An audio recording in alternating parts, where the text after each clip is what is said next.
Hey everybody, I'm back here with video number 1 for you kids. So the topic of this video is going to be core strength and stability. So your core being from your hips to your shoulders. We'll classify that as your core, okay? So a strong core provides a better foundation for your shoulders and your hips to work from. Okay, I'm not going to get into real deep dive into the details, but for you parents out there who are listening and doing this along with your kids, if you want more specifics on why we do something, again, let me know or ask a question in the comments.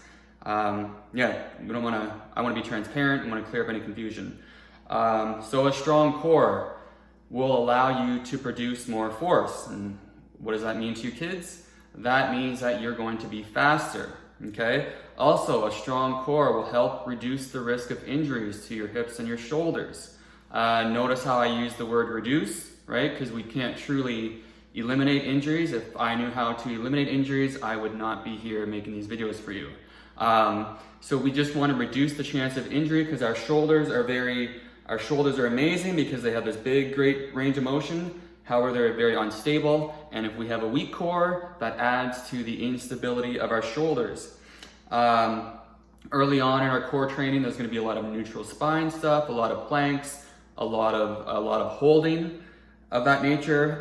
So after we build up some general core strength down the road, we can start to adventure into core work with some spinal movement. Okay. But early on, it's going to be a lot of planks. Before we get into it, I'm going to discuss warm-up. I don't want you guys doing this core work cold. So all you really have to do is do like 2 to 5 minutes or 3 to 5 minutes of easy cardio. So very simple stuff like running on the spot, jumping jacks, and any kind of simple drill like that. But we just want to make sure that we have our body temperature up a little bit. We don't have to be sweating, we don't have to be tired, we just can't be cold when we start this. Make sense? Okay, we're gonna get into the first core exercise. Okay, so our first exercise is gonna be a simple front plank. Okay, I know that sounds kind of boring.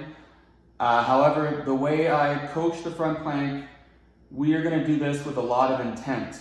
Okay, so we are gonna dig our feet into the floor.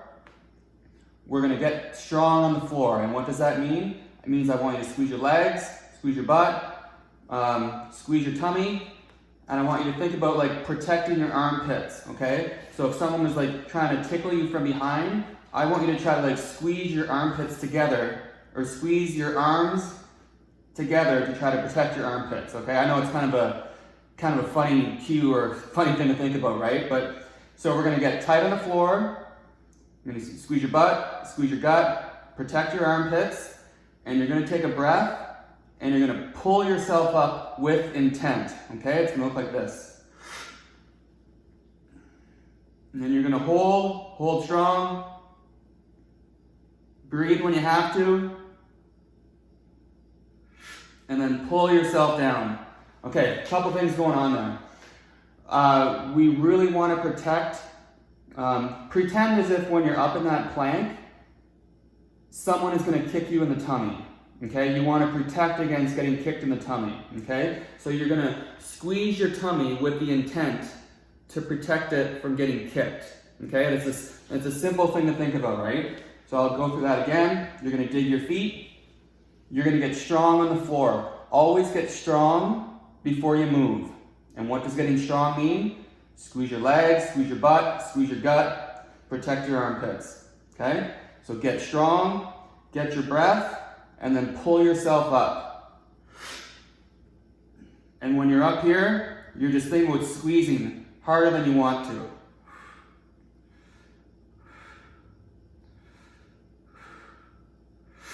And then pull yourself down. We don't want to collapse down out of our plank. We want to display control of the movement the entire time we're doing it, okay? So when we're up in the plank, we're gonna do these planks for like no more than 10 seconds. I'm really a big proponent of doing the exercise in short bursts with intent. right? There's no point in hanging out into a 1 or 2 minute plank, because by the end of the plank, you look nothing like how you did when you started. So we're gonna do these for short bursts with a lot of intent. So you're really gonna focus on squeezing harder than you really want to, okay? Or harder than you think you can. When you're up in the plank, if we're gonna hold for 10 seconds, I don't recommend you hold your breath for 10 seconds, okay? So when you breathe, I want you to breathe like little tiny breaths and really focus on not letting go of squeezing your butt and squeezing your gut while you're breathing, okay? Because what we want to try to avoid, so I'm going to get into a plank here, holding tight, I'm going to breathe. That's kind of what we want to try to avoid. We don't want to blow off our strength while we breathe. We want to keep our breath small and make it look like we're not breathing.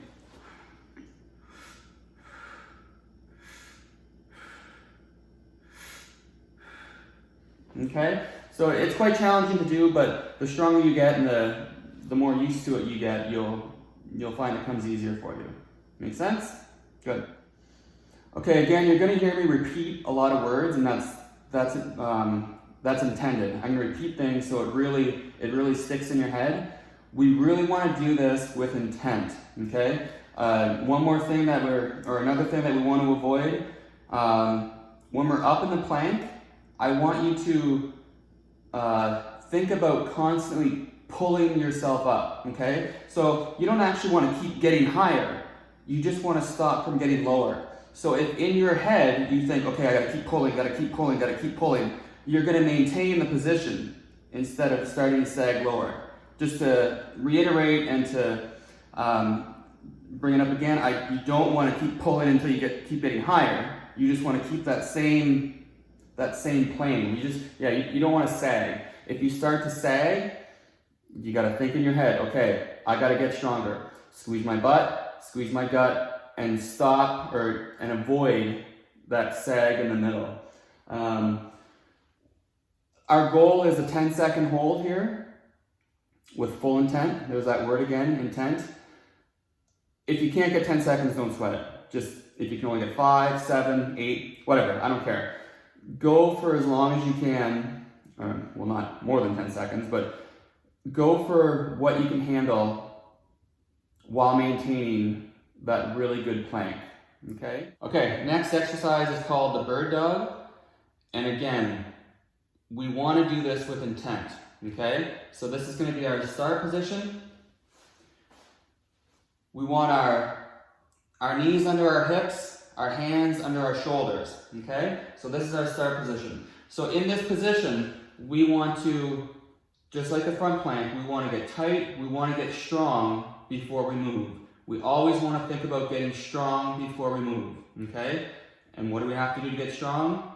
You squeeze your butt, squeeze your gut, and protect your armpits, okay? So because our hips are bent like this, it's a little bit trickier to squeeze your butt, but we still want to try to, okay?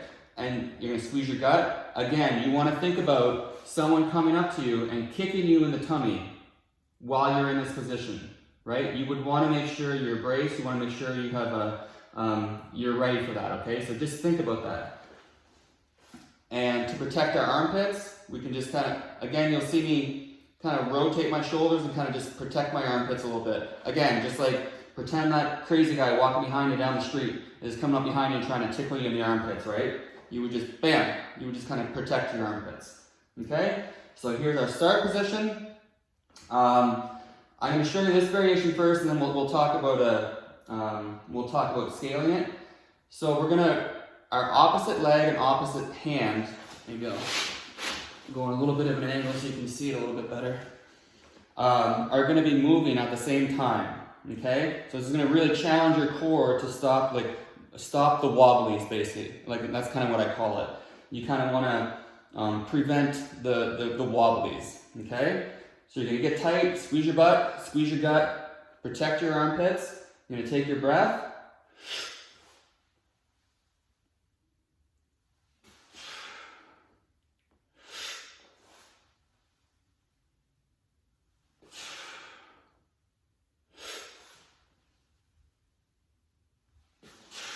Okay, so opposite leg, opposite hand.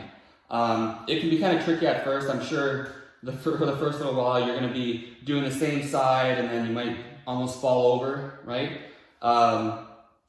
Just don't worry about it. It's like one of those things where you're like rubbing your tummy and rubbing your head at the same time. It'll come with practice, okay? So again, when we do these, if you want to do the one side first and then the other side, that's cool. If you find it helps you do it, like if some people when they alternate sides, it can kind of confuse them. Either way is cool with me. It's fine, whatever way you feel comfortable with. So when you're up in this position, the better we get at it. If you really struggle with this, you can just kind of go up and then back in. But if you do feel like that is like fairly easy for you, what you can do, you can go up and you can hold for that 10 seconds, that 10 count again. And while you're holding, same thing. If you have to breathe, breathe without releasing your bracing, okay? So hold it for 10 seconds. So you're really squeezing, squeeze your butt, squeeze your gut, protect your armpits, and then demonstrate control as you bring your hand and your arm back in. So also, if you feel that the leg and the arm at the same time it's too tricky, you're fighting your balance too much to really get the benefit of the exercise, don't sweat it. So same setup, same deal, get tight, get strong, and all you do, you just lift one extremity, hold, lift the other, hold for the prescribed amount of time, then lift your leg, right? So if the same or opposite arm, opposite leg just throws you right off, no worries. Just do one arm, one leg at a time, okay? And then we'll build our way up to, you'll build your way up to where you can do opposite arm, opposite leg at the same time, okay? Good. Okay, cool. So those are our first two core exercises that we're going to introduce. You can do these. I recommend doing it like 3 to 7 times a week. You can do this every day. If you're going to do it before swimming, depending on the rules and stuff like that, or like what kind of space you have, you can do it right before swimming if you want, like at the arena, or you can do it at home before you go. It won't wear you out for swimming, but it'll actually benefit you to have your core woken up, engaged, activated, ready to roll. So you can do it right before swimming or a half an hour to an hour before you get in the pool. Otherwise, you can do it every day if you want. And like I said before, I'm going to leave the prescription of sets, reps, and the holds, like the duration of the holds, down in the description below. Parents, I invite you to get down on the floor and do this with your kids, right? There's no better motivator or no better way to encourage your children to do this than to just bite the bullet and do it yourselves with them. Okay, so if you have any questions at all, again, with anything along the way, with the methodologies, with the process, about the video, if you have suggestions about the videos, like let me hear it. The more feedback that we get, the better this is going to be for everybody. All right, thanks a lot. Bye for now.